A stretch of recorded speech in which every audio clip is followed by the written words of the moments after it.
আপনি বাপ আপনার ছেলেকে বলছেন, বাবা বলো তো দেখি সরেও তো অজগরটি আসছে তেরে, ছেলেকে ভয় দেখানোর দরকার নাই।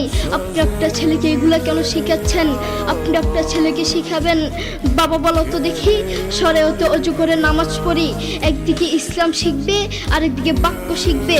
আপনি আপনার ছেলেকে কিছু কবিতা শিখাচ্ছেন, বাবা বলো তো দেখি ওই দেখা যায় তাল গাছ ওই আমাদের গা, ওইখানেতে বাস করে কানা বগিচা।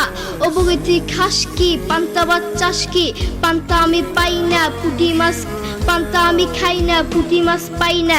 একটা যদি পাই ধরে গাবুস কুবুস খাই, গাবুস কুবুস খাওয়া লাগবে না। আপনি বলেন আপনার ছেলে এটা থেকে কি শিখলো? আপনি আপনার ছেলেকে এগুলা কেন শিখাচ্ছেন?